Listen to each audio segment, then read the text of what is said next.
आणि यानंतरची बातमी टीईटी पेपरफुटी प्रकरणातली आहे। भिवंडीमधील टीईटी पेपरफुटी प्रकरणी आता आणखी 2 आरोपींची नावं समोर आली आहेत।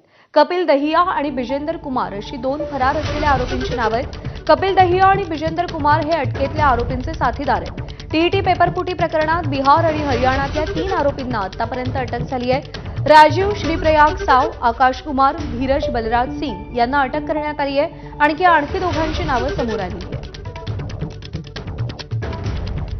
अनिल वर्मा आपले प्रतिनिधी आपल्याला अपडेट देतील। अनिल, ज्या दोघांची नावं समोर आली आहेत त्यांचं या पेपरफुटी प्रकरणात नेमकं काय कनेक्शन आहे, त्यांचा शोध कसा घेतला जातोय?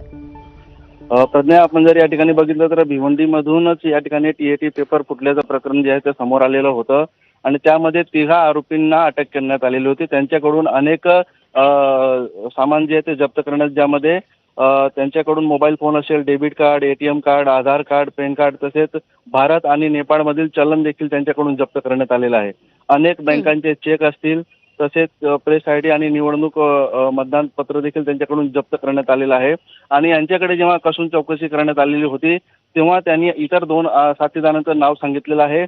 त्या साथीदारांचं नाव जे समोर आलेलं त्याच्यामध्ये हरियाणा येथील कपिल दहिया आणि बिजेंदर कुमार जे पटना बिहार येथील आहेत, या दोघांची नावं जी आहेत ते समोर आलेली आहेत। त्यामुळे पथक जे आहे ते त्यांना अटक करण्यासाठी रवाना देखील झाल्याचं देखील समजतंय। एकंदरीत या पेपरफुटी प्रकरणामध्ये बिहार, हरियाणा, दिल्ली, आग्रा तसेच इतर राज्यांमध्ये यांचे कनेक्शन असू शकतात असा संशय पोलिसांना आहे।